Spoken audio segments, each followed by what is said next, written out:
চাই না। এদেশের মালিকানা সূত্রে আমরা বসবাস করি। আমার এই কথা শুনে একটা গল্প মনে পড়ে গেল।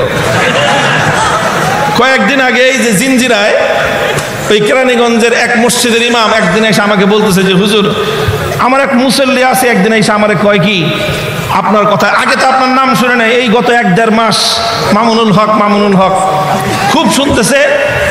তো আইসা আমাকে খুব বলতেছে যে মামুনুল হক সাহেব এমন ভাবে কথা কয় মনে হয় যে দেশটা ওনাদের, খুব একটা অভিযোগ নিয়ে।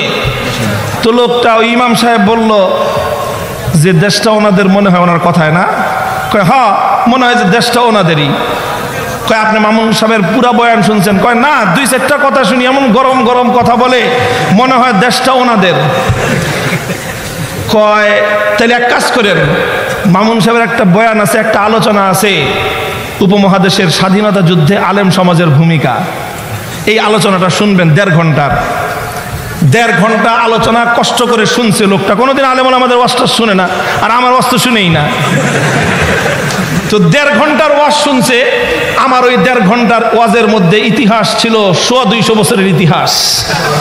আমার ওই 1.5 ঘন্টার আলোচনায় ইতিহাস ছিল যখন গোটা ভারতবর্ষকে ইংরেজরা গোলামীর জিঞ্জিরে আবদ্ধ করেছিল, সেই ইংরেজদের নাক পাশ থেকে বন্দিত্ব থেকে মুক্ত করবার জন্য সর্বপ্রথম যেই আলেমের অগ্নিঝরা কণ্ঠে স্বাধীনতার ঘোষণা উচ্চারিত হয়েছিল, সেই নেতা কোন নেতা ছিলেন না, সেই ব্যক্তি কোন রাজনৈতিক নেতা নেত্রী ছিলেন না, তিনি ছিলেন একজন আলেম, তিনি ছিলেন উপমহাদেশের সর্বশ্রেষ্ঠ হাদিস বিশারদ শাহ আব্দুল আজিজ মুহাদ্দিস দেহলভী রাহমাতুল্লাহ আলাইহি, যিনি ফতোয়া দিয়েছিলেন। কি ফতোয়া?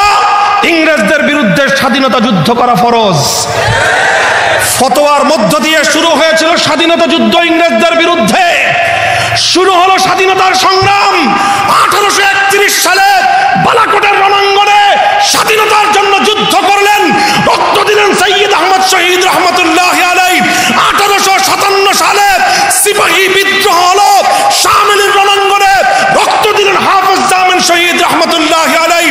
1920 সালে তাহরিকে রেশমি রুমাল হলো, মাল্টার আন্দামান দ্বীপে কারাগারে বন্দী হলেন শাইখুল হিন্দ মাহমুদ হাসান দেওবন্দি রহমতুল্লাহ আলাইহি।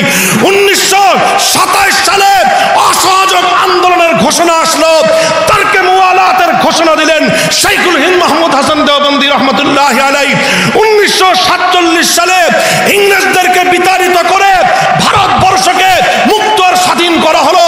সেই স্বাধীনতা যুদ্ধে বিজয় করবার পর পশ্চিম পাকিস্তান, পূর্ব পাকিস্তান, মুসলমানদের 2 ভূখণ্ডে স্বাধীনতার পতাকা উত্তোলন করেছিলেন মামুনুল হক সাহেবের বাপের 2 ওস্তাদ।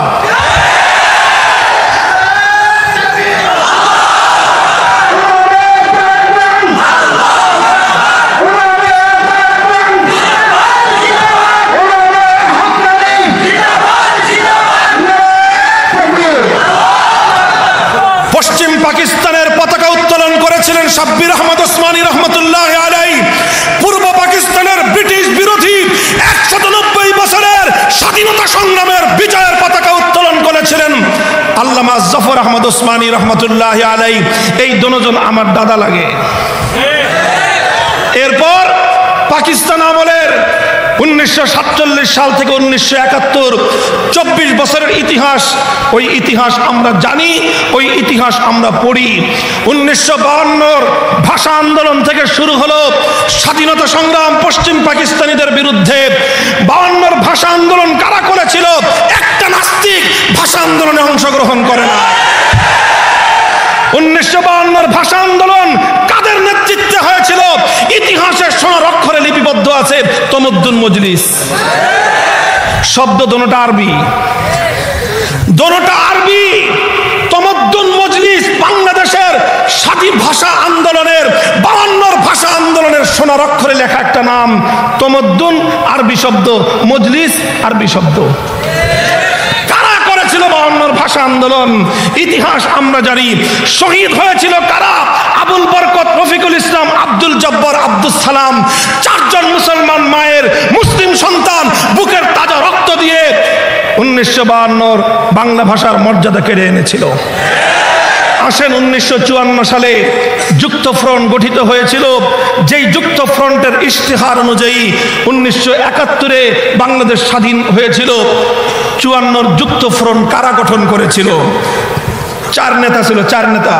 কয় নেতা? বঙ্গবন্ধু তখনও শীর্ষ নেতার না, তিনি তখন দ্বিতীয় সারির নেতা, ইয়াং লিডার, যুবক। বঙ্গবন্ধুর নেতা ছিলেন হোসেন শহীদ সোহরাওয়ার্দী, শেরে বাংলা একে ফজলুল হক তারা। আর বঙ্গবন্ধু তখনও মূল প্রধান সারির নেতা হননি, তিনি আরো পরে সামনে এসেছেন।